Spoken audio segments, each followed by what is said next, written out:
Okay, good morning. It's 10 a.m. We're learning from Lakute Siches, Chelek Chaf Beis, Sicha Bet, Sicha Beis. You'll, I think I've said this before, you'll forgive my Hebrew accent, it's all over the place. Okay. So like I just mentioned, there's a lot of information to hold in your head for the Sicha. You're definitely gonna, I think it'll be quite helpful to use the chart. And if we look at the pasuk in this week's parsha, Kaf Hey Mem Aleph, Vayetze mi'imachu ubanav imo v'shav el mishpachto ve'el achuzat avotav v'yeshuv. And then shall he depart from thee, both he and his children with him. This is talking about a slave in Israel, a Jewish slave, and shall return to his own family, and to the possession of his father shall he return. So we're talking about when a Jewish slave is let free and he'll return back to his land. So on the first words, hu ubanav imo, he and his children with him, Rashi has a comment. He also has a comment, two other comments on the pasuk, and we're at the way end of the Sicha. We're actually going to talk about the second Rashi on this Sicha, on this pasuk. But right now we're going to focus on the first one. Hu ubanav imo. Can you just say where was the pasuk? Where exactly was it? Yeah, sure. It's Perek Kaf Hey, pasuk Mem Aleph. Thank you. I should have left it open so I could do a screen share, even though I find screen share is really, really stressful when you're teaching a Zoom. Hu ubanav imo, Amar Rabbi Shimon, that's Rabbi Shimon Bar Yochai, Imhu nimkar, banav mi machran, ela mikan, sherabo chayav b'mizonos banav. And that's Rashi. Rashi says, he quotes his source, Rabbi Shimon says, if he has been sold, who sold his sons? If he was sold, who sold his sons? From here, we learn that the master is obligated to feed the children, the sons. And normally I would definitely translate banav as children, but because of one small point in the Sicha that's going to come later, I'm translating it as sons, but I think it really actually is interchangeable here. So that's the pasuk that the Rebbe is going to stop on. And let's go. Like I said, it's a lot of details to hold, but I think we can do this. So to begin the Sicha in Seif Aleph, Ne'amar beParshasenu sheYisrael hamocher atzmo liYisrael acher leEved, azeh bevo shnas hayovel veyotzem imachu ubanav imo. So it says in our parsha that when a Jewish person sells himself to another Jew as a slave, when it comes to the Shnas HaYovel, the 50th year, known as the Jubilee year, he will leave, and he and his children, he will leave with his children, and they will be free. So Rashi pulls out the words, he shall go away from thee, both he and his children with him. V'perush amar Rabbi Shimon, Imhu nimchar banav mi mechran ela mekan sherabo chayav b'mizonos banav. Now the Rebbe is quoting Rashi, and Rashi says that Rabbi Shimon says that if he sold himself, who sold his sons? From here we learn that the master is obligated to provide provisions for the children. V'tzarich lahavin hashayla b'pasuk zeh hirak banav mi machran. So our first question, which is, I labeled it as 1. And again, I numbered the questions. If somebody else were learning the Sicha and making a chart, they might actually number the questions a little differently. It's not like they're delineated question by question. And some of them are like details on a question from before. So I tried to do it in the way that made sense to me the most. So the first question is, we seem to be talking about the sons and what the obligation of the master is to the sons, and the answer is that the master is going to have to is obligated to provide for the sons. So if this is the case that we're talking about the sons, so why does Rashi begin his interpretation, as we know that every single word in Rashi is extremely precise, with the words imhu nimkar, if he was sold, banav mi machran, who sold his sons? since the subject at hand is what's the stat, what happens to the sons and who's providing for the sons, why does Rashi need to insert that phrase, imhu nimkar? It said in the pasuk itself that the man is a slave. So why are we inserting the phrase if he was sold into slavery or sold himself, as the case is? And just somebody I saw just texted the chat. I wanted to see if it was relevant, but it doesn't seem like it. Okay, I should probably ask someone else to look at the chat if it's relevant. I don't want to get all distracted. The tzarich lahavin hashayla v'pasuk zeh imhu ragbanav michran. So we have to understand the first question. If the subject of this Rashi is the children, who sold the children? Im ken mahu shosif Rashi v'hikdim imhu nimkar. So why does Rashi begin his interpretation with the phrase, if he sold himself into slavery? When we're talking about what happens to his children, we already know he's a slave. What does it have to do with whether or not he sold himself?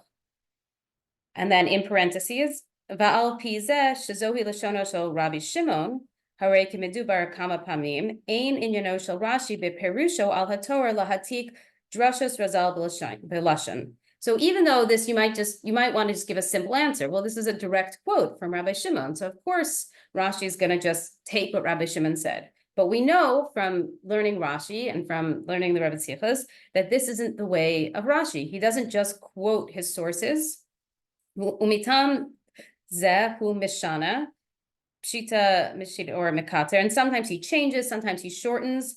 Lerov milashon razal, from the language of the rabbis, Vahatam leperish akatuv al pi pshuto shel mikra, because Rashi's purpose is to teach us the pshuto shel mikra, the simple or contextual meaning of the text.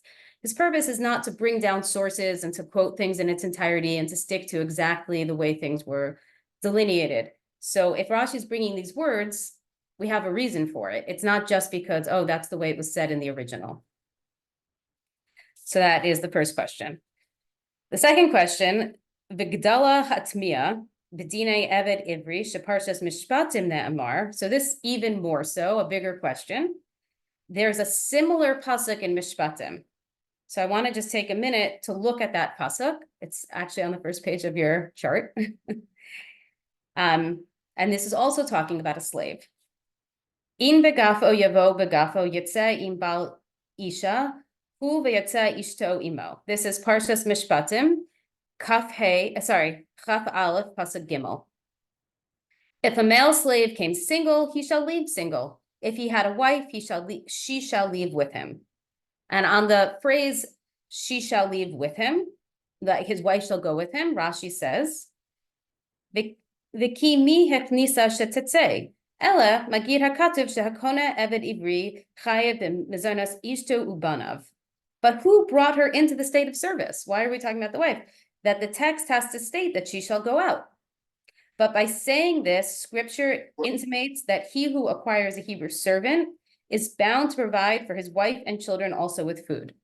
So here in Mishpatim, we already learned that a slave master has to provide for the wife and the children.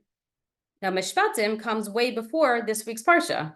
I don't know how many, I should have looked it up. I don't know how many weeks ago Mishpatim was, but it was before Pesach.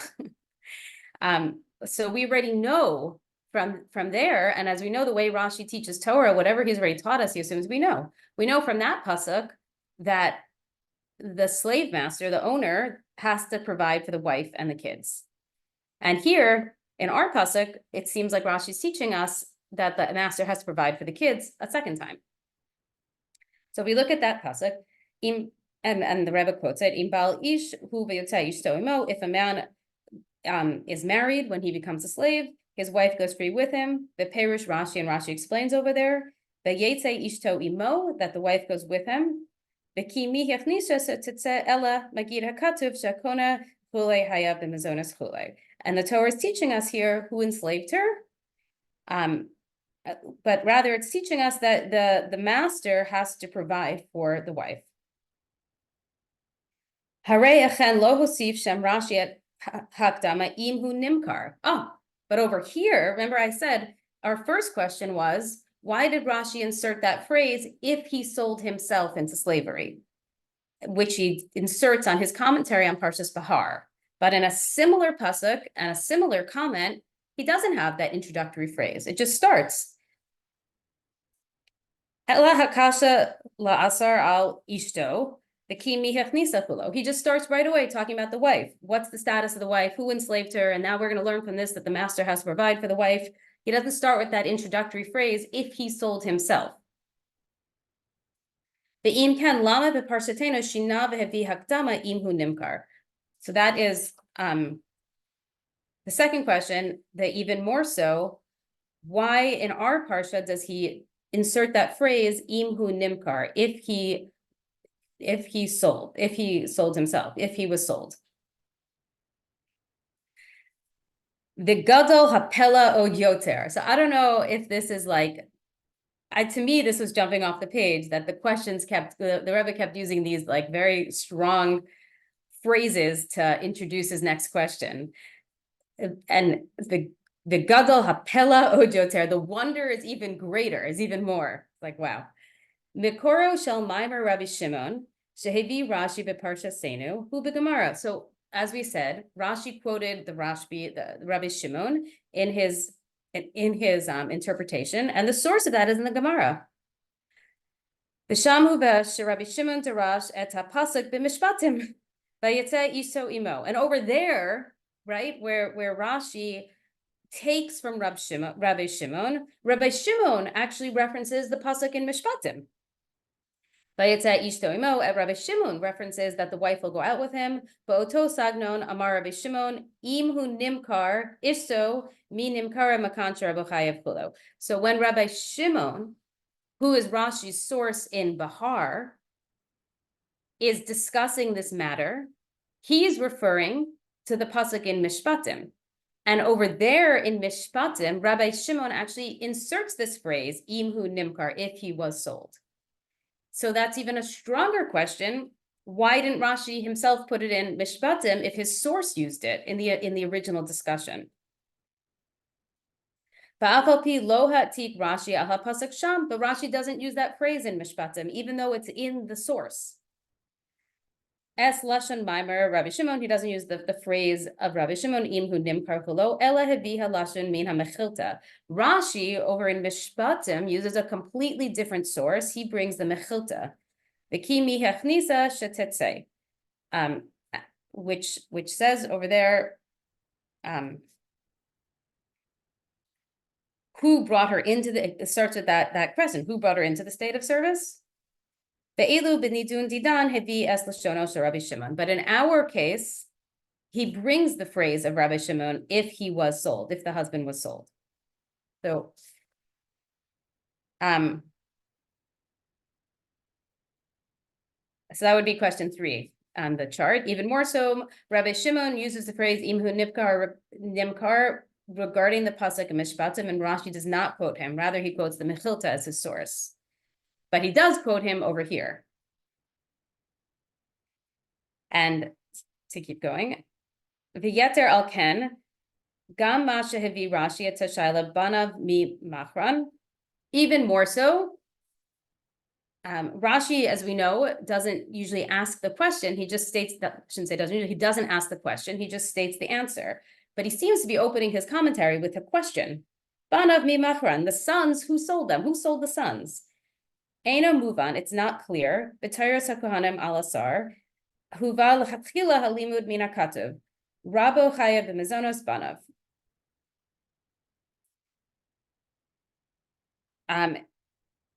Over here it's right from the pasuk that the master is obligated to feed them. So you could have said that without the question, who sold the sons? The imkan bevadai hayal Rashi shadarko beperishu shalo lahakdim et hashayla al hapasuk ulachar mikan lit tirza elat. We know that Rashi doesn't bring the question before the answer. He just gives us the answer. We could have just said right away, we could have skipped the whole introduction. If he was sold, who sold the sons? And Rashi could have just said, this is pasuk is teaching us that the master is obligated to feed the sons. So what's the purpose? It doesn't seem from our cursory understanding of this Rashi that there's a purpose to Rashi bringing that question. If he sold himself into slavery, who sold the sons? This shows that the master has to feed the sons. It seems like from what we're learning on the surface that he could have just said the master has to provide for the sons, and that would have been enough. So now we are going to Seif phase. We're going to do our initial answer. I made a little chart. But don't worry, the initial answer is definitely going to get rejected, but let's learn it out first. לכאורה היה אפשר לבאר את השינוי בין שני פירושי רש"י אלה, שהדבר תלוי בשינוי הלשון בין שני הפסוקים. So you could say that the answer is that Rashi is really just dealing with the distinction in the way the psukim themselves are written in the Torah. B'pasuk didan ne'emar hu ubanav imo. In our pasuk in Behar, the pasuk itself says who him and his sons with him. Chart is in the WhatsApp. I put it in the WhatsApp. Hu ubanav imo, he and his sons are with him.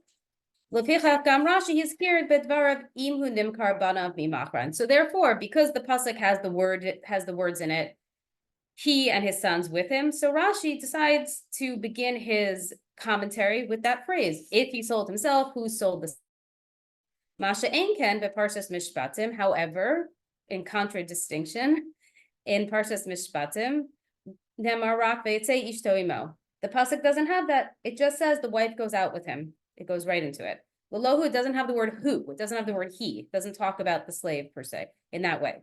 Va'al ken katav Rashi v'ki mihachnisa chulo v'talo. So therefore, Rashi says, but who brought her into the state of service, etc. And that's it. Very simple. That would be the simple answer, that Rashi is kind of mirroring the psukim themselves. So I put that on the chart over here. In Mishpatim, the Torah doesn't use the word who, so there's no need to open his commentary with that phrase.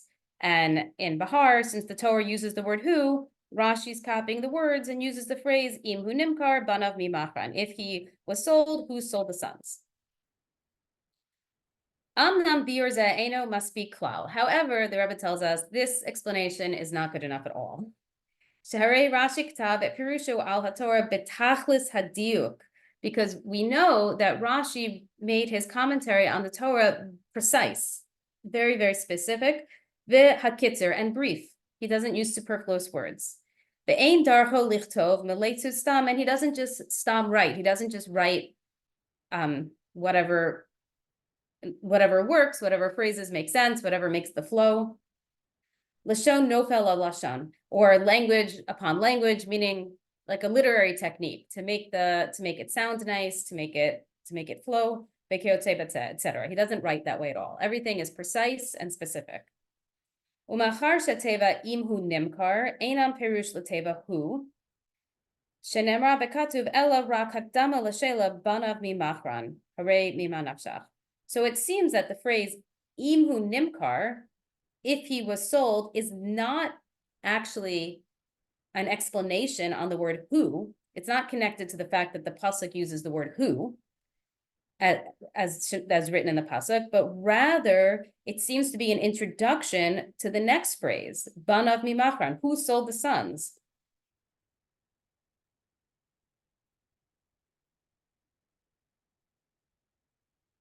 That seems to be mima nafshach. Okay, so let's continue. What's the difference? Im hashela banav mimachran. If the question is who sold the sons, Doreshet says Doreshet et hakdama imhu nimkar requires an introductory phrase. If he was sold, hayala Rashi lichtov hakdamazo gam beperusha beparshas mishpatim. So then this introductory phrase should have been in mishpatim also. If that's the answer. The answer is that it's an intro to the next phrase. Ve'im hashayla eino dereshet hakdama. And if the question, who sold the sons, doesn't need an introduction, we don't have to understand why we're asking that question. It's an obvious question. Ve'al ken lo havia Rashi beparshas mishpatim, lama havia Rashi beparshas enu. And therefore, Rashi doesn't bring it in mishpatim because it's obvious. It's straight from the pasuk why this person is also, their status is also one of servitude or one that's being protected by a master, meaning the wife in Mishpatim, the sons over here, then why would Rashi bring it here? So we have this phrase that we're trying to figure out what it's doing. This phrase, if he sold himself, imhu nimkar, if he was sold, excuse me. It's brought in Behar, it's not brought in Mishpatim. If you need the phrase in order to understand the next phrase, then it should have been in both, but it's only in one. So we're trying to figure out what it's doing. The al karcha sarich lomar. So therefore, you're forced to say sheyashinui b'taycho ben shnei hapsukim, that there must be a difference between the two psukim, because this phrase it either belongs in, it's on the surface where what we've understood thus far, it would either belong in both psukim or none. So, but obviously there's something more going on. So we're forced to say that there's a distinction between the two psukim. V'bazeh yichav gam, and I made another little chart on the bottom of the second page of the two things. There are two distinctions, or there are two questions to add to this distinction. This would be right under question number 5. Aleph, ma sheparshas mishpatim Rashi, eno mavi es maimer Rabbi Shimon ela mavi min ha-mechilta, ve'elu beparshas eno matim dafka maimer Rabbi Shimon. So the first distinction is that in Mishpatim, where Rashi does not bring down Rabbi Shimon, who we already said in the Gemara discusses this pasuk. Rashi does not bring Rabbi Shimon, rather he brings the Mechilta as his source. And Beis, the second distinction, V'chen masha b'pershasenu hatik Rashi gam es shmo shel Baal HaMaimer Rabbi Shimon. Masha ein ken b'parshas mishpatim lo hizkir Rashi et shem habal HaMaimer, the HaMechilta Rabbi Yitzchak. So the other distinction is that in our pasuk in Behar, Rashi brings the name of Rabbi Shimon who made the comment. Whereas in Mishpatim, he doesn't mention the name of the person that's quoted. As we know, as students of Rashi, having learned the Rebbe Sichas, that if Rashi brings the name of a commentator, it's always relevant. He only brings the name when there's something that we need to learn from that name, from that person.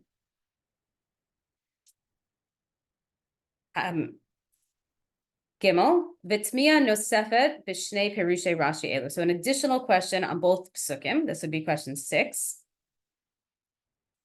B'parshas mishpatim k'tav Rashi magid hakatuv chayav b'mezainos ishto ubanav. In Parshas Mishpatim, if you look at it carefully, the pasuk says the pasuk is only talking about a wife.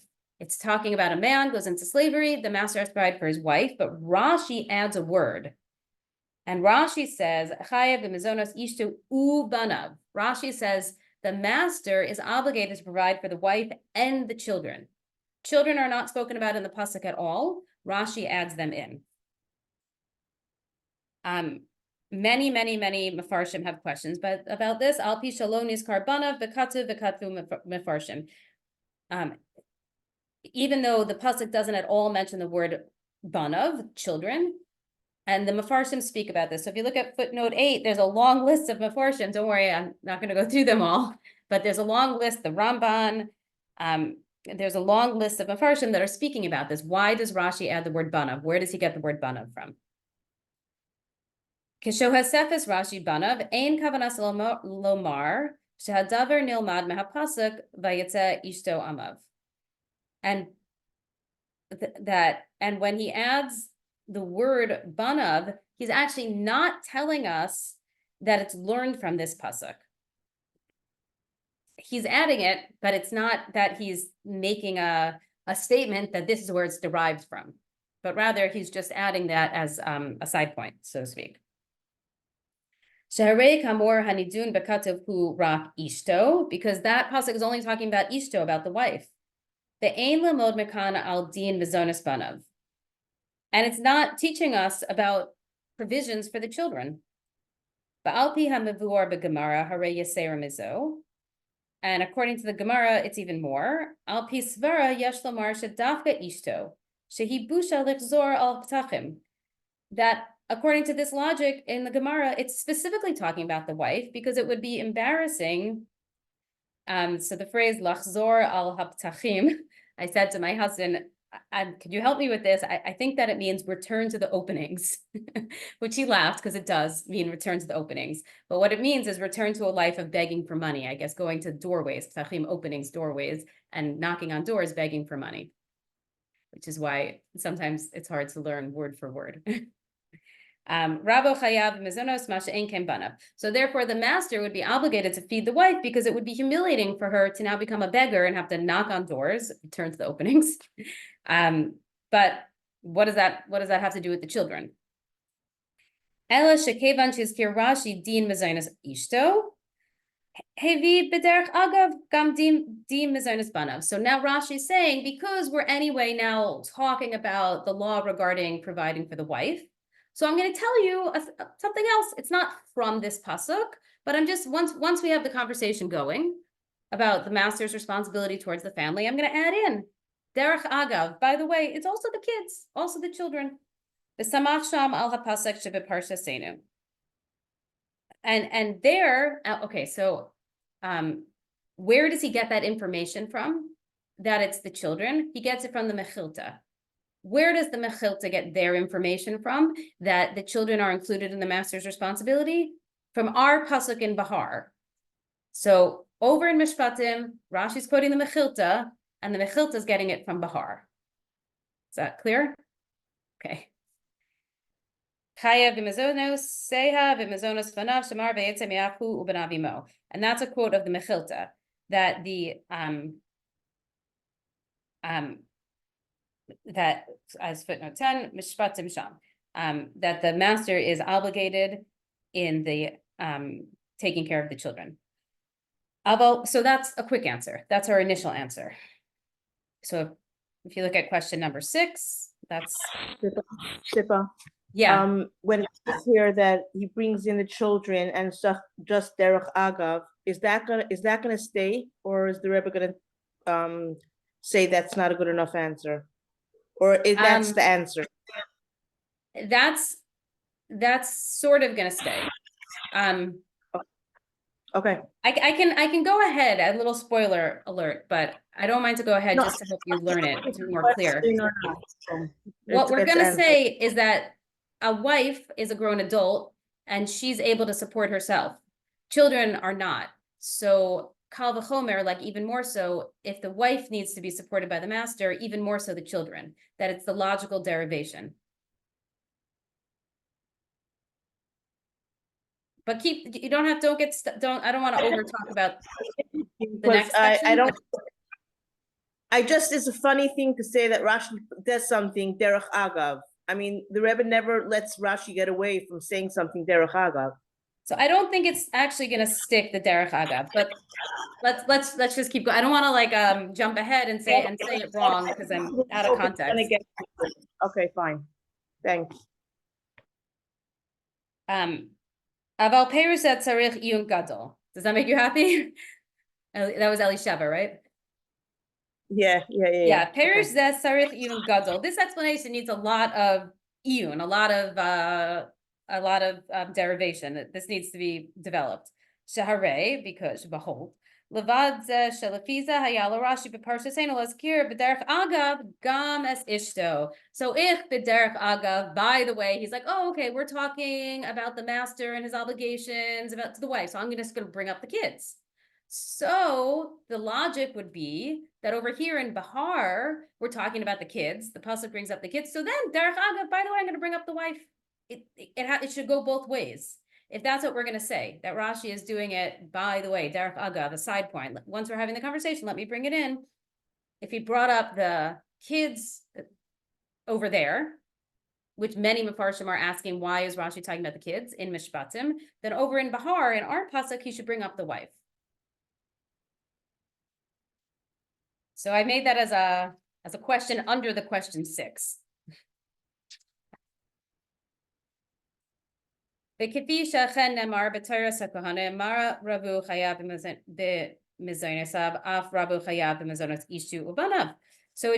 when it says Torah's Kohanim, that means Vayikra. It should have said in Vayikra in our Parsha, in Behar, he should have thrown in the extra word Ishto into his commentary.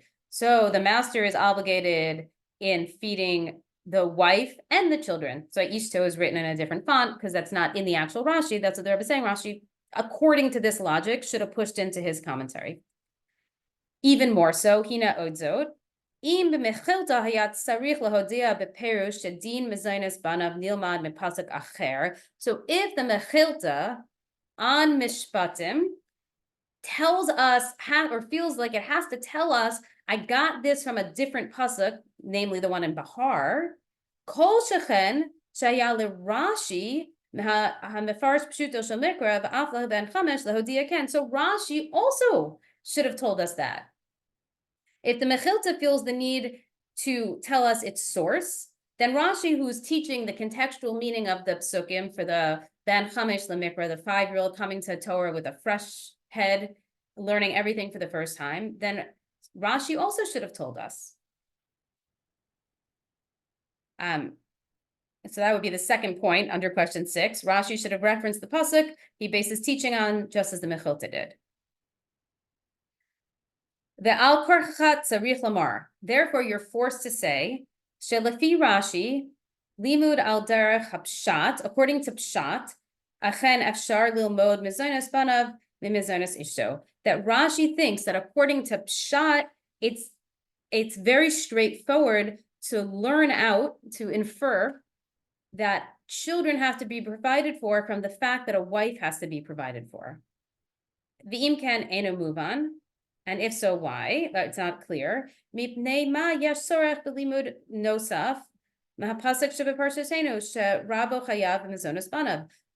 therefore, why would he need to bring an extra proof that the children have to be provided for? It seems that Rashi finds it obvious that if the wife needs to be provided for, the children, and therefore he doesn't feel the need to bring another pasuk. And also, why does he teach it to us again in Behar if it's obvious from Mishpatim? If Mishpatim doesn't need a source to tell me because it's obvious, the logic is going to be that the wife is a grown adult. She could potentially support herself. Children certainly can't. Children are full-fledged dependents. So if the wife needs to be supported, obviously the children, that's the logic over there. We haven't gotten there yet. But if that's going to be the logic and you could infer it on your own, then why does Rashi have to tell it to us again a couple months later in Behar?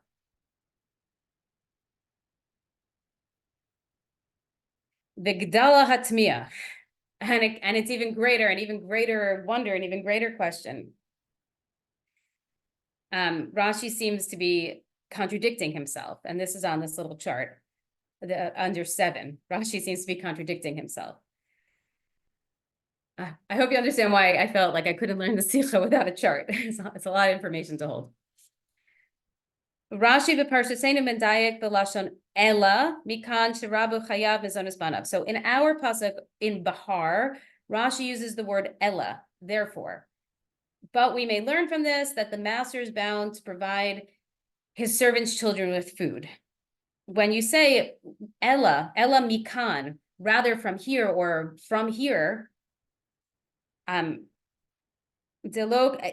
you're saying this is where we learn it from. This is the source. And this is not, he doesn't use a phrase like this in Mishpatim. The Lo Parshas Mishpatim, in what does he write in Mishpatim? Shenaket Shem B'lashon Magid Hakatuv. He uses the phrase Magid Hakatuv, the Torah states. So it seems like over in Behar, we've got the source, Ela Mekan, but over in Mishpatim, we have Magid Hakatuv, the Torah states. That also seems to indicate that we learn the law from there. Hayinu Shirashi Madgisha Limudhu Mikan Dafka, the lo mipasuk acher. So over in Behar, Rashi's telling us it's from here. It's not from another pasuk. V'nim says Shnei Perushay Rashi Elahem B'stira Zelazeh. But over in Mishpatim, it says Magid Hakatuv, the Torah states. Maybe it's not as strong as Ela Mikan from right here, but it certainly seems, if we weren't comparing it to another pasuk, and Rashi is just going to say Magid Hakatuv, the Torah states, say this is the source. So Rashi seems to be contradicting himself as to which one is the source of learning about the fact that the master has to provide for the children. Seif Dalid. V'yuvan behektem diuk nosef b'lashon Rashi b'parshasenu. And there's even an additional diuk, an additional point in Rashi in our pasuk in Behar. Bidvarav patach Rashi v'katav imhu nimkar. So in the beginning of the phrase, Rashi says, Amar Rabbi Shimon imhu nimkar. Rabbi Shimon asks if he is sold, comma, mi machran banav, who sold the kids? Banav mi machran, excuse me. The kids, who sold them? So the issue is that the first phrase, if he was sold, is passive, belashon nifal, the siyum banav mi machran. And the second half of that sentence, he continues, is an active. The children who sold them, belashon poel, is active. He switches tense. If anybody, had a good grammar teacher in third grade, that's a big no-no to go from passive to active mid-sentence. And Rashi should have been consistent. He should have the entire phrase should be passive or active. Imhu nimkar banav min nimkaru. If he was sold, who sold the children, nimkarim, or imhu machar atzmo banav mimachran, or if he sold himself, who sells the children. And beyeter gadol hapela. It works a little more in the Hebrew than the English. I'm having trouble finding the active and the passive words in English to line up properly. But if you look at the Hebrew, you see that imhu nimkar is lashon nifal, is passive. Banav mi machran, the children who sells them, is lashon poel, is passive. Sorry, is active. Beyoter gadol hapela. I just was like, really enjoying the strength of these phrases. Even more so, the wonder is great. A huge question. B'gemara halashon hi achen imhu nimkar banav mi nimkarim. The source in the Gemara is all passive. Both phrases are in the passive, or in the lashon nifal. V'Rashi shinem lashon zo v'katav banav mi machran. And Rashi changes the language. He takes the source and he changes the words around, and he changes it to who sells the sons. He changes it to active. So he obviously wants it active very specifically, whereas the source is actually passive. Isn't it selling? Who's selling the sons? Okay, thank you. I was having trouble with the translating it properly. So I wrote that as question 8. I have like about 3 questions tied into question 6, so I'm sure you could number it differently. But those are our questions. We have a lineup of questions. Which if you just zoom out for a second, I think that for many of us that do chitas quickly, you could read a Rashi like this and just keep going. But, we get a glimpse of what it means when the Rebbe learns a Rashi from learning the Sichas. The Habir Bazeh, the explanation. Al derech halacha eina av yachol limkor es beno hakatan lavod. So according to halacha, a father is not allowed to sell a small son. I'm going to translate it as son right now, to be a slave. Kemo shelamdu mahapasuk, as we learn from the pasuk, the ki yimkor ish et bito, haish mocher et bito, ve'eno mocher et beno. That if a man sells his daughter, so since it specifies daughter, we're learning that the man is allowed to sell his daughter, but not his son. Okay, just bear with me for a minute. Don't get upset. I'm talking to myself when I say it. So the Gemara is saying, but who's selling the sons? A father's not allowed to sell his sons. Perush v'ki yecholim hem limkor bichlal. Can they be sold at all? That's what the Gemara is kind of asking, like, what's going on? Aval derech al derech ha-pshat, so according to pshat, which is going to be distinct from halacha, meaning that the pshat and the halacha are different here. According to the pshat, min ha-pasuk v'ki yimkor ish es biso le'ima, from the pasuk that we quoted, that if a man sells his daughter as a maidservant, you can't, from the pshat, you can't assume that means a daughter and not a son. Lefisha parsha zo oseket melachila b'dinim hamiyuchadim le'ama avriya, because the pasuk is specifically talking about a female maidservant. So the fact that it says bito, it doesn't say beno, is not to teach you that yes, you can sell a daughter, no, you can't sell a son, because you have to look at it in context. And the context is that we're talking about a female slave. Ba'al kenemar ba bito. That's why it says daughter, because we're only talking about that. We're not talking about boys. Alta emes gam et banav yachol hu limkor. Shaharei ein kol tam al derech pshat. So therefore, according to the pshat, you might be able to sell a son. The chalek bein bito libno v'lamar sheyachol limkor as biso davka v'lo as bano. So there's no reason, according to the pshat, to make a distinction between boy and girl, to say yes, the daughter, no, the boy. Wertheimer shina Rashi milashon hashas v'ktav b'makom mi nimkarim mi machran ki al derech hapshat yachol ha'av limkor et banav v'hashela hi rak mi machran.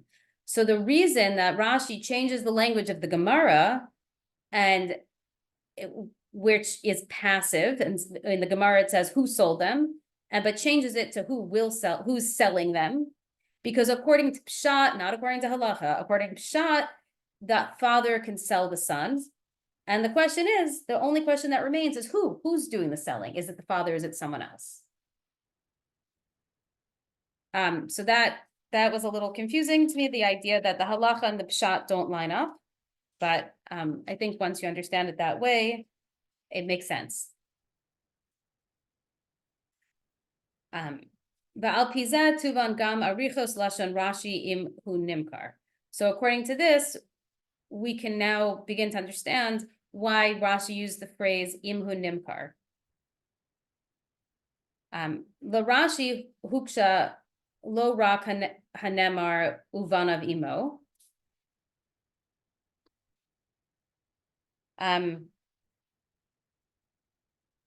Here, I just want to read what I wrote in the explanation. A father cannot sell his children as slaves according to halacha. However, this halacha is not learned from the pshat of these psukim. Rashi changes the tense from passive to active, since I wrote it wrong. Just want to say that. Since according to pshat, the father can indeed sell the son into slavery. So therefore, the only question is who sold the sons? Now we understand why Rashi opens with the phrase imhu nimkar, if he was sold. L'Rashi huksha lo rak hanemar uvanav imo. So Rashi is not only bothered by the fact that it says his children with him, ela gam hateva hu, but also the word who, he. V'zehu shatik gam teva zo b'dimar hamaschil, which is why Rashi brings out the word who in the dibor hamaschil, in the introductory phrase.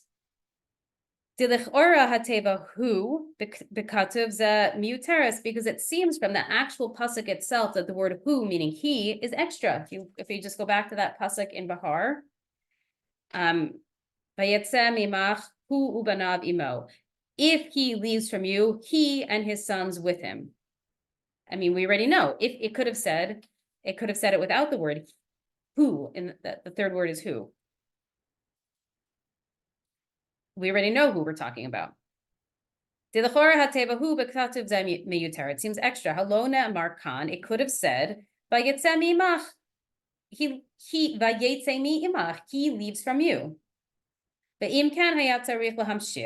And then it would have continued, without the word who there. He leaves from you, and his sons are with him, or his children are with him. The Laman Amar Gam who, why does it have that word who? The third word of the pasuk is who. Why does it throw in that extra word? So what we could do is we could back up a little bit and look at a pasuk that comes a couple before. Pasuk Lamed Tes. We've been looking at Mem Aleph, but we could look at Pasuk Lamed Tes for context, which I quoted on the chart over here. V'ki yamuch achicha imach v'nimkar lecha lo tavod bo avodas eved. If your brother who dwells with you has grown poor and he is sold to you, you should not compel him to serve as a servant, as a slave. Kavanas hakatuv b'ma shenemar hu ubanav imo hi leremez al shnei matzavim. So you could say that over in Behar, we're talking about someone, we might be talking about two separate situations. And I put a little chart over here. You could say in Behar 2541 is discussing two scenarios. The first two words of the pasuk, vayetze mi'imach, the man leaves, meaning just the man. He leaves alone, meaning we're talking about, as we showed in pasuk kaptes, Lamites, sorry about that, that we're talking about somebody who became really poor and sold himself into slavery. So when it says vayetze imach, that first phrase of the pasuk, that's scenario one. This is talking about Adam machar la'eved et atzmo bilvad, the man sold only himself. The elu hu ubanav imo, but as the pasuk continues to the next phrase, he with his children, medaver b'nidun she hitkayim ba'adam zeh yimoch achicha. Ad kedei kach. Now we're talking about scenario two, where the man was so poor, he was in such a hard, difficult situation that he sold himself and his children into slavery. So you could say, we're not going to stop here, don't worry, but you could say that the reason for the word who, the third word in the pasuk, is to distinguish that we're talking about two distinct scenarios. Scenario A, the man sold only himself into poverty. Into slavery because of his poverty. And scenario B, the man sold him and himself and his sons because they were so desperate. As reference to in pasuk Lamites, that we're talking about a situation where it came about through poverty.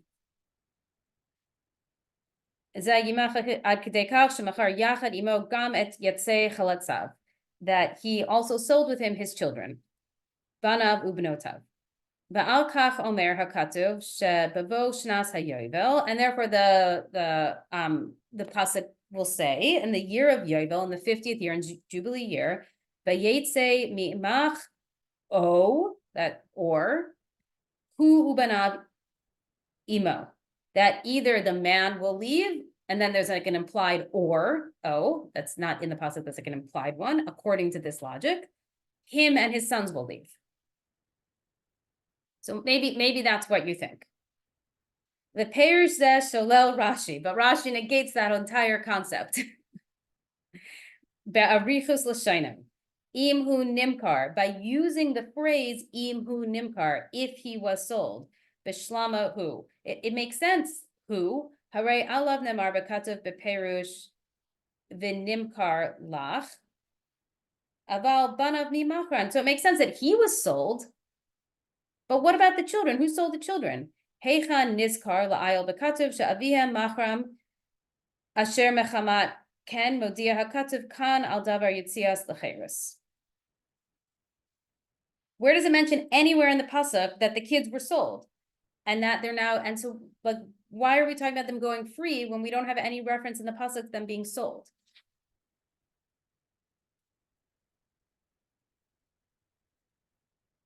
Masha Enkan beparshas mishpatim sheba nemar vayetze ishto meimo lelo hatevahu ein lorashi kol siba laviat alashon shel Rabbi Shimon imhu nimkar. So the word who is what's bothering Rashi, and that's why he brings in that phrase, if he was sold. But since the word who doesn't appear in Parshas Mishpatim, therefore Rashi doesn't bring in that phrase in his commentary. The alken mitaret Rashi ella mikan shirabo chayav v'mozonos banav. So this is why Rashi says from here ella mikan we learn that the master has to provide for the children. Hainu shebema shenamar hu ubanav imo. Ein kavanas hakatuv liyatzet lecherut ella ladin mezainas. So according to Rashi, that the fact that it says him and his children with him, the intention is not to talk about the freedom and what's going to happen and the next step, but rather to teach us about the halacha of providing. Sharabo mechuyev behem, that the master is obligated to the dependents. B'nogea lezegam banav imo b'rishus rabo. And in connection to this, the children are with him. The children are under the care of the master as well. ומאחר שבחיוב מזונות שבכתוב כאן, יש חידוש גם ביחס לעבד גופה, דלקמן סעיף זין, לא נאמר כתוב רק בניו אמו, החיוב מזונס בניו, אלא גם הוא, החיוב על הרב לזונס העבד. So the master over here, there's a big chiddush happening. We know that the master also, as we're going to talk about in Seif Zion for the slave, it's not just that he has to provide for the children with him, but also for him. He also has to provide for the slave. With the word who is telling us the master doesn't only have to provide for the kids, but also for the slave himself, for the man himself. Now, why would this be a question? Well, it has to do with what type of slave we're talking about. So, Seif Vav, there are two types of slaves. So Rashi is actually teaching us that the obligation of the master to feed the slave and his children, we're not talking about their freedom. It's not just that you have to feed the dependents, but you actually have to feed the man himself, the slave himself. That's why the word who is there. But we haven't totally cleared up why the phrase imhu nimkar, if he was sold. So let's talk about that now. Tzipa, hachiluk ben shnei hapsukim de mishpatim v'de parshasenu hizkir Rashi kfar parshas mishpatim v'hu parshas evet ivri ha'umra sham oseket be'evet shemachu beisim b'gnei vaso. So the distinction between the two types of slaves is that in mishpatim, we're talking about a Jewish slave that was sent into slavery by the Beis Din for thievery, for having stolen something. Masha ein ken, in contradistinction, Parshas Eves Ivri beParshas Seinu oseket b'mocher atzam v'pnei dachako. We're talking about a slave that sold himself into slavery because of his poverty. As in the pasuk that we read before, Lamed Tes, V'ki yamuch achicha imach, if your brother who dwells with you grows to be extremely poor, etc., and sells himself. So we're talking about two different types of slaves. And therefore the master has a very different understanding, logically, on his obligation to this slave. In terms of taking care of his wife and his children. So when a man is sold into slavery by the court, by the Beis Din, against his will, therefore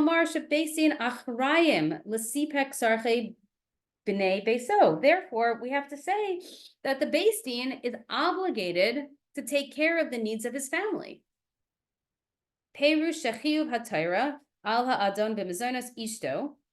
So it's obvious. So therefore the Torah, it's the explanation of the Torah itself right over there. You sold the man into slavery, you're obligated to maintain the wife. Below biglal hato'ela sheyesh la'adon al yedei zeh she'ishto shel eved omedes l'tzado u'mishmeret ezer kenegdo lasot avoros kol hamalacha sheha'isha oseh levaila ela zehu, and not because of the benefit and the profit, so to speak, that the master is going to have by having a wife to his slave, a woman who's going to take care of him, ezer kenegdo, stand by him, be his helpmate. And obviously, not to be cliche, but happy wife, happy life. Not because the wife of the slave is going to make him a better slave. End of the brackets. Din hachel al Beis Din, but because the Beis Din said so. So it's not like logic. It's just the Beis Din. Shehem mechuyavim l'sapek et tzarchei ha'isha b'makom baila. Because now you took away her husband, you took away her obvious source of sustenance. So now you have to replace it with something. The Beis Din has to replace it. Shehu osezot al derech haragil, and this is just normal. But al ken matnim Beis Din milachatchila al ha'adon sheyem mechuyav l'sapek et mezones ishto, and therefore the Beis Din makes it from the starting point, the initial point of departure, that they're obligated to take care of the provisions of the wife. V'memela move on bepashtus. Okay, and we understand this simply. She'im Beis Din misapek et mezones ishto. That if, and this Elisha was what I was referring to earlier on, that if the Beis Din, the court, is going to provide for the wife, who is a grown adult and could go out and get a job. Vela parnas at atzma and sustain herself. Kol shechen the kal v'chomer, even more so. I don't know if there's like a good English translation for kol shechen v'kal v'chomer, but how much more so? Shebesin mechuyav lidog l'sapek mezonav banav haktanim. How much more so does the Beis Din have to take care of the small children? She'enam yecholim lasot malacha, that can't do any work, that have no ability to make any money.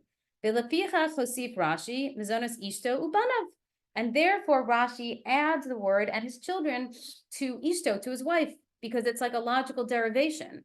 That if the one who's has more capacity to take care of themselves has to be taken care of, so how much more so the total dependence? Masha ein ken b'mocher atzmo, but all of this changes in Behar because we're talking about a completely different situation where this doesn't necessarily apply. When a person sells himself, shehi mechira medas uberatzon shnehem ve'ena taluya bebeis din. The person, there's no beis din involved. There's no adjudication. There's no laws. It's just a private transaction that happened. Ein lebeis din kol aliyah lehit arev. The Beis Din has no place mixing in. This is between one man and another man. Parentheses. What does it mean mix in? To obligate the master to provide for the wife and the children. And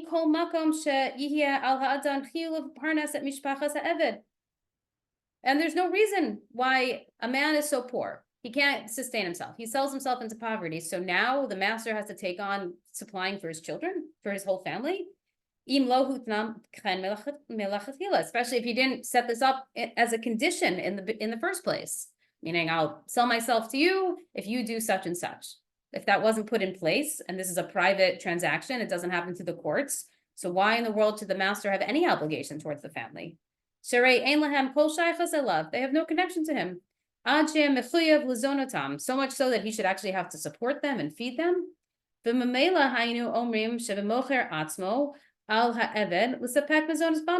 really, you could say you should have thought about this in advance.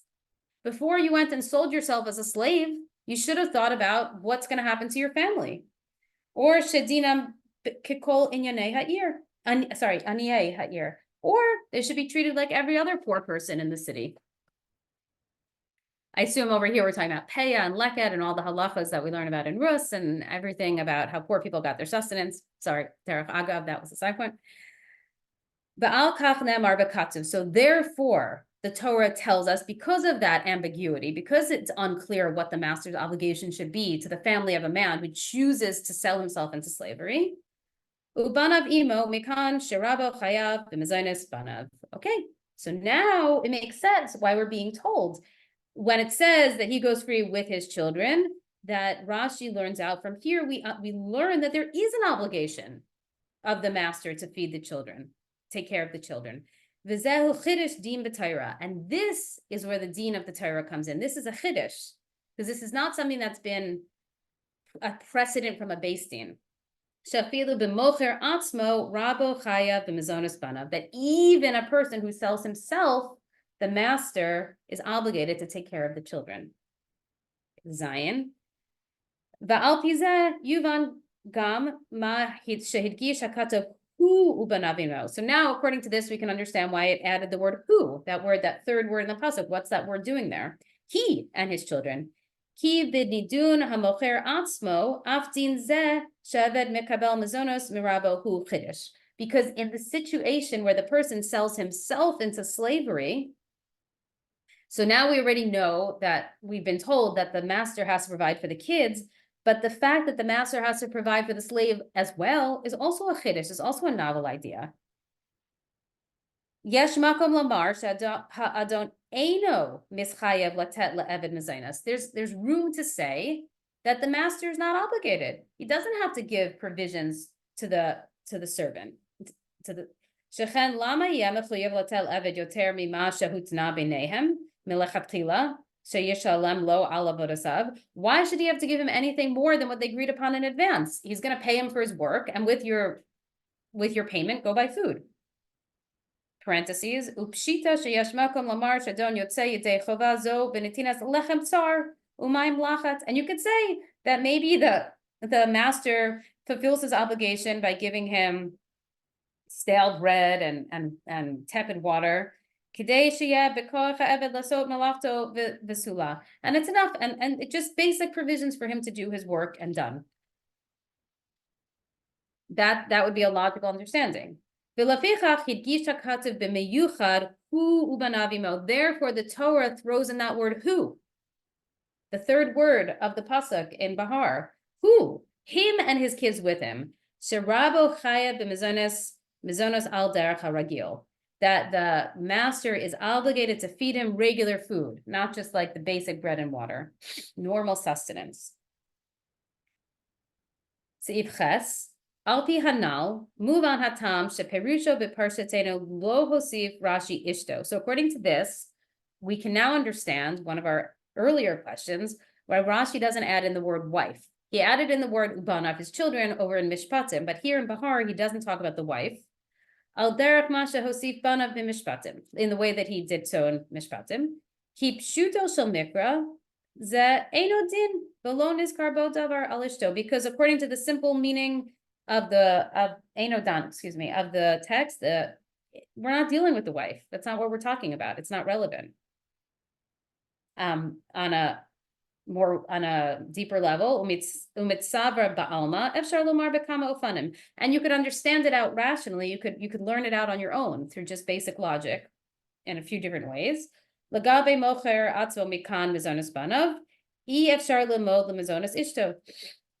not learning according to what Rashi's telling us, that this applies to the children, that the proof text, it doesn't apply to the wife.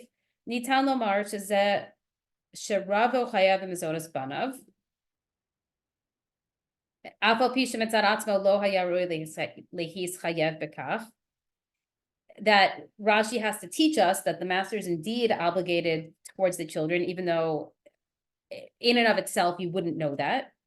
Hu rak mishum shechasah haTorah al habanim she'enam yecholim leparnas atzmam. And this is because the Torah is concerned for the children that aren't able to support themselves.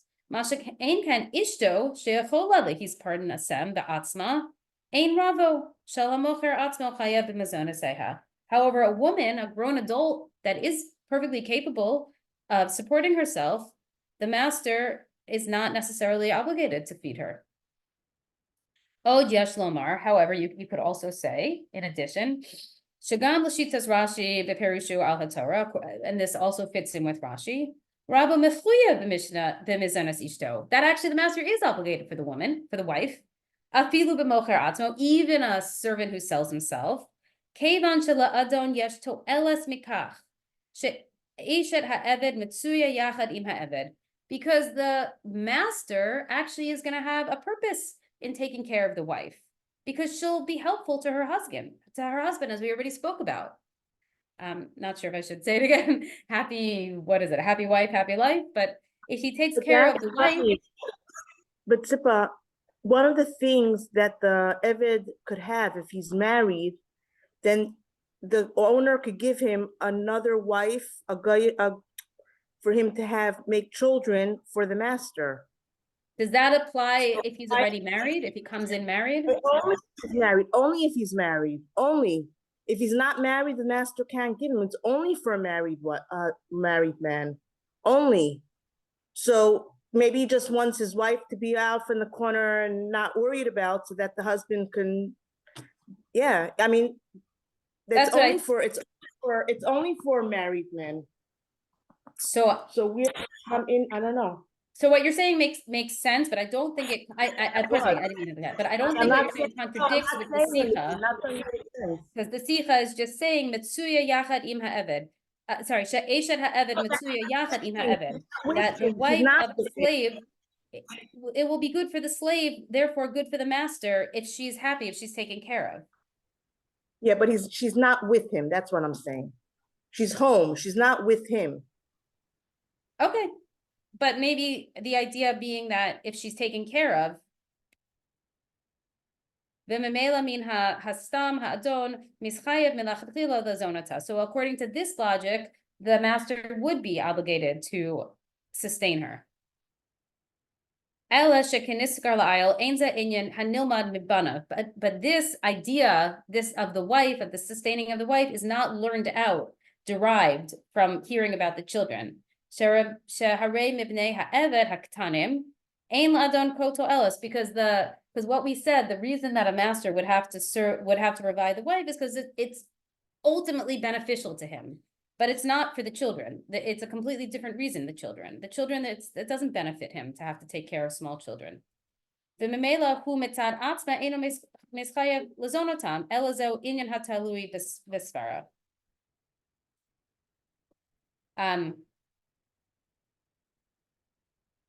Yeah, he doesn't actually like have a purpose in serving them. And in and of itself,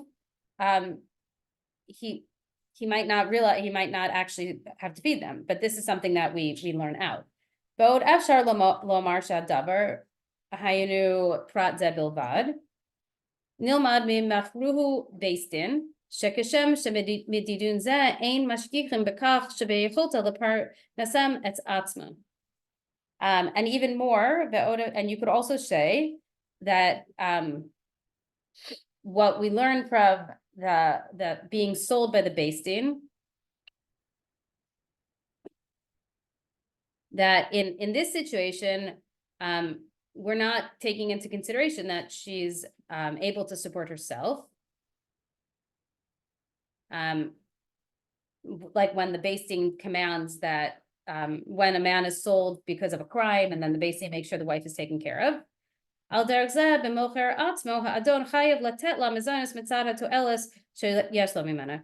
when a man sells himself into slavery, the master is obligated to give her some sort of sustenance because it ultimately benefits him. And he can't he can't take off this obligation. He can't exonerate himself with the excuse or the reason or the idea that the woman will be able to take care of herself. Because in the situation of the Beis Din, where it's not necessarily poverty, it's crime, we don't rely on that. But here it was total poverty, I guess. I think that's part of it. So even though you might want to say that the master could say, oh, okay, she's a grown adult, she'll take care of herself. But if that's not the case with the situation of crime, then it's not the case here. It's also not the case here as well. So Tess, okay.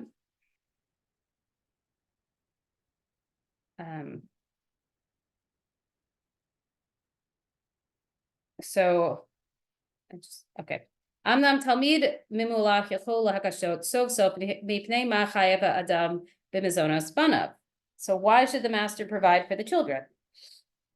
Hello, Ein Lo Kol Shaychas Alehem, Ve'ein Ba Liyadei Shum To'elas Vehem. He has no connection to him. They don't provide anything for him. They don't help him in any way. Bekihu Asham Bekach Sheha'av Machar Lo Et Atzma Le'eved. Is it his fault that their father became so poor that he sold himself to be a slave? That he should be worried about the parnasa of the kids, the sustenance of the kids. Maybe they should be treated just like all the other paupers in the city. Okay, so enter Rabbi Shimon. So in order to answer why we're concerned about the children, that's why Rashi quotes his source, Rabbi Shimon. Shelashitato hadavar muban. Because if we understand the shita and the philosophy and the way of Rabbi Shimon, everything's going to make perfect sense.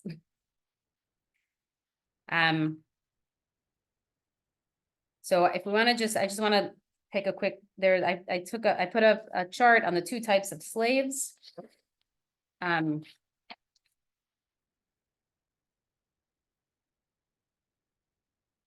So just on Behar, the idea of the wife, a woman can sustain herself, so you cannot learn from the fact that the master provides for the children that he also provided for the wife. And you might think the master would only provide for the wife if she benefits him, a benefit to him that the slave has a wife. But you can't derive the children need to be provided for based on the wife. You might think the master doesn't need to provide for the children. Why should they be his responsibility? They serve no purpose for him, and just because the father chose to be a slave. So Rabbi Shimon Bar Yochai, B'Maseches Bava Basra, Amar Rashbi, Kol she'eno maniach ben liyerusho hakadosh baruch hu maleh alav avra, that anyone who does not assume or have a child to inherit him, Hashem has wrath towards him. V'milashon Rashbi, move on, she'en kavanas le'onesh, from the language of Rabbi Shimon, this is not meant to be a punishment. Haval al ha'eder kiyu mitzvahs puravu, a punishment for not having children, for not taking the mitzvah puravu. Ela lefaret shel yerusha, but rather to detail for us and to explain what it means to inherit. Kilomar kasher adam maniach ben liyerisho, that is to say that when a person has a child to inherit from them, hadavar goram etzel hakadosh baruch hu as hefech memala avera simcha. This causes tremendous joy, the opposite of wrath from Hashem. The memela kasher eno maniach ben lirusho hadavar goram lemala avra. And in the same logic, if a person does not have someone to inherit from them, this causes wrath. Kilomar ladas Rashbi, hahadgasha bebanim hi shehab ben liyerusho. So it seems that according to Rashbi, Rabbi Shimon, the idea of children is to have someone to inherit you. Kam tachat aviv, to rise beneath the father, to rise after the father. Hainu sheha'av v'haben hemshech echad. That is to say that the father and the son are one hemshech, one continuation. The lamayla mizem etzius echad, and even greater, they're one entity.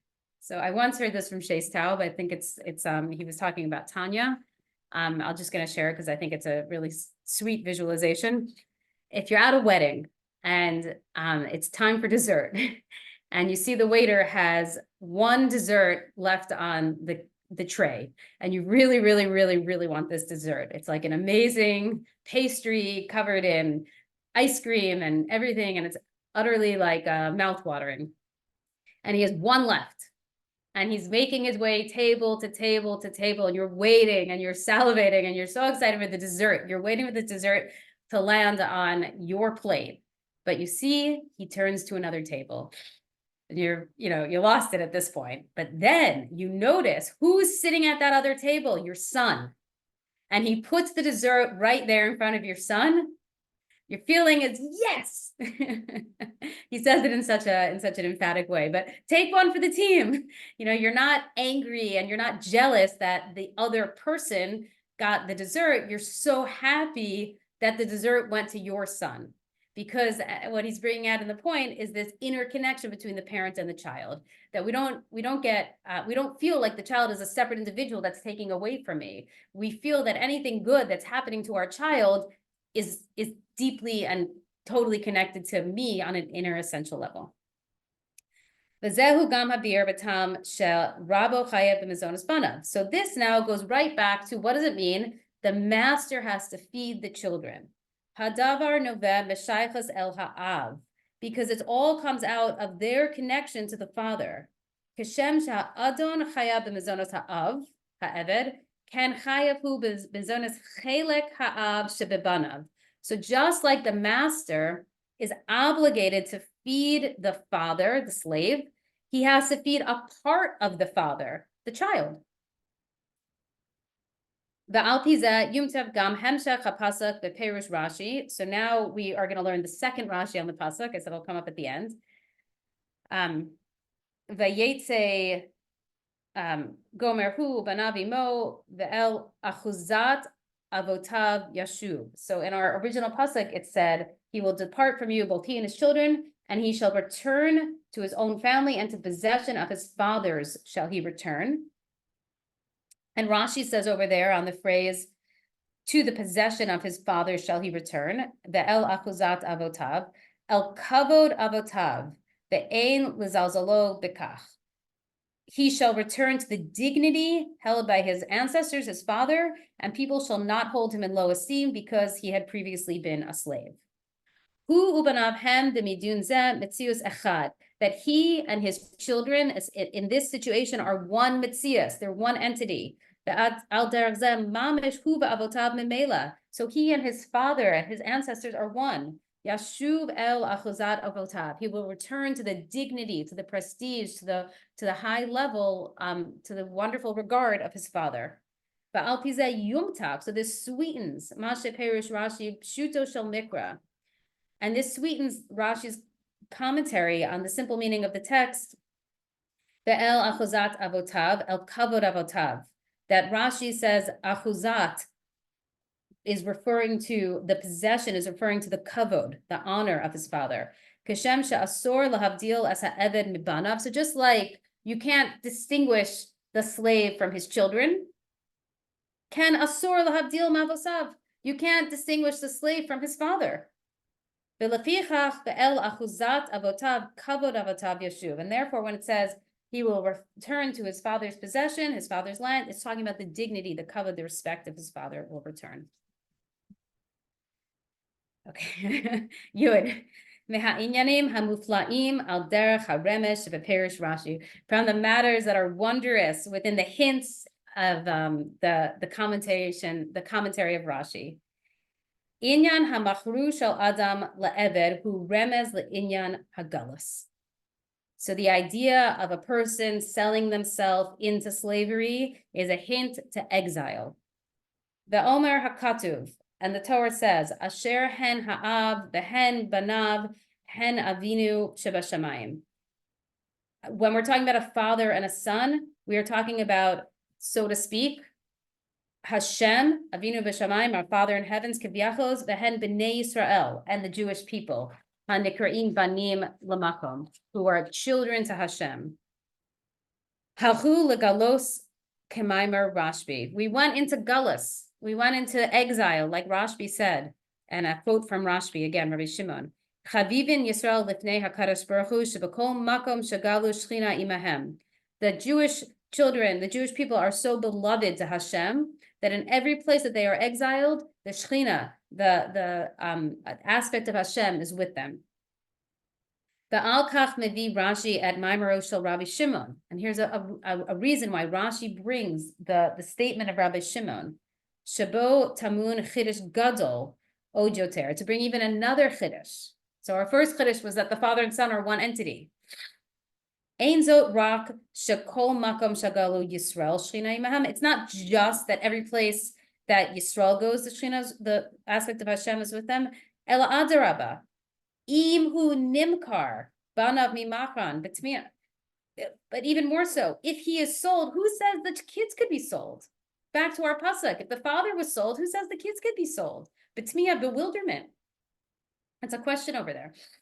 The Shlema HaKadosh Baruch Hu b'yachota liot nimkar begalus. So it seems that you could say that actually Hashem could be sold into exile. What does that mean? Kivyachol, as if so to speak. She'arehu kol yachol v'memela b'yachota l'hachnis atzmo begalus. That Hashem could do anything. So he could enter, he could condense himself into exile. Ubiyachad imze lo hishtanot al yedei hagalus, and connected to this, even if Hashem is in exile, he doesn't change in any way whatsoever. Aval banav mimacham, but the children, the father can sell himself into slavery.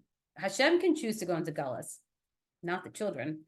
Echad sharlim kor banav, how could you sell the children? The pasuk says you can't sell the children. B'nei Yisrael begalus. You can't sell Jews into exile. Im yesh legalot shlita al Yehudi, harei efshar sheyoto ben lekadosh baruch hu yofia bo begalui. And if you are going to have somebody ruling over the Jewish people, it's not going to be that they're it's not going to be in an obvious way that they're the son of Hashem. V'mitaretz Rashbi, what is it? So let's explain this a little more. Ma shebanav notnim begalus. What does it mean that the children are in exile? Harei zerak legabe mizonotehem sarche haguf shelahem. When we're talking about the children, the Jewish people being in exile, we're only talking about their bodily needs, their bodies, their food. Shehem elu ha'ovrim tachat shevas hagalus V'nitnim derech sar haMedina. These are the things that it says go under the rod of exile. The only things that can be controlled by the galus are our physical things. The elu nishmaso shel Yehudi, but the soul of a Jew, lo nimkara begalus chas v'shalom, could never be sold into exile, God forbid. The kepiskam hayadua, and a well-known statement of the Frierdiker Rebbe, Rak hagufim shalanu nitnu begalus, only our bodies are in exile. Aval nishmosehem lo gorshu legalus, velo nitnu l'shi'abud malchuyos. But the souls were never exiled, were never kicked out into exile, and were never put under the dominion or controlled by other kings. The mitziu shel korban, he rak benogei legashmi shel beis hamikdash, and so too at the beis hamikdash. Ha'etzim ha'avanim sha'aleim netina shlita. So the rocks and the wood and the stone of the beis hamikdash was given rulership. Beyadav shel goy was destroyed by the non-Jewish nations. Ve'ilu al amitis beis hamikdash haruchni, but the real beis hamikdash, the spiritual beis hamikdash, as we learned from the Maimer Bati Lagani and many other places, make for me a sanctuary and I will dwell within them, meaning the grammar over there is make for me a sanctuary and I will dwell within plural, them. Beis hamikdash sheyashno b'kol echad miyisrael, ein lagoy kol shlita, the Beis Hamikdash within me, one of those multiple Beis Hamikdashes, the internal Beis Hamikdash, no non-Jewish ruler can have any rulership over. Ubazeh ein shayach korban, and it therefore can never be destroyed. Ela shalul adam lamar, but a person could say, when it comes to my mezainas, my food, my parnasa, al kol panim, tzarchei haguf, all my bodily needs, yesh legalish shlita al Yehudi, people do have power over me, over the Jew. The hisnaheg kipi ha'ola bedaso shel eno Yehudi, and I'm dependent. I'm subservient. I'm dependent to a non-Jew to take care of my needs. The Alkach Amar Rabbi Shimon. So then comes Rabbi Shimon. Mikan shirabo chayav b'mezainas banav. The master is obligated in the food of the child. He's obligated. It's not his choice. He's obligated. So the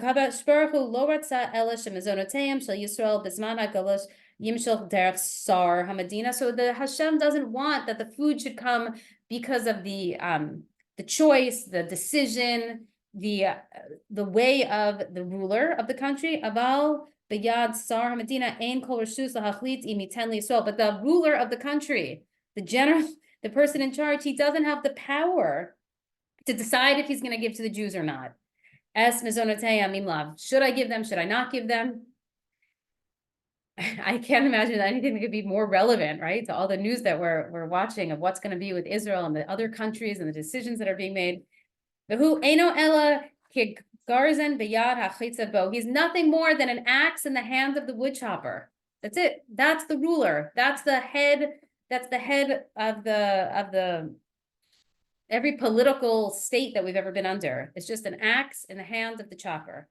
And even more so, HaKadosh Baruch Hu mechuyav l'sapek l'bnei Yisrael. Hashem is obligated to provide for Bnei Yisrael. So that was the point, that the master is obligated to provide for the children. It's not that the master decides, hey, it's a nice thing, the children will be helpful to me, which seems to be a little bit more around what's happening with the wife, but at least in this pasuk, not the other pasuk. But here we're saying the master is obligated, completely obligated. It's not his choice. So Hashem is the one that's obligated to provide for Bnei Yisrael. It's kol tzarcheihem hagashim, all the physical needs. The memela mekablim Bnei Yisrael gam bisman hagalus, and the Bnei Yisrael should be receiving this also in the time of exile. Bnei chaye umazaynei reviche b'tayv hanira v'hanigla. Fruitful and healthy and strong generations, and it should be good in an obvious and a revealed way. L'chaim. Thank you all for listening, and let me stop the recording.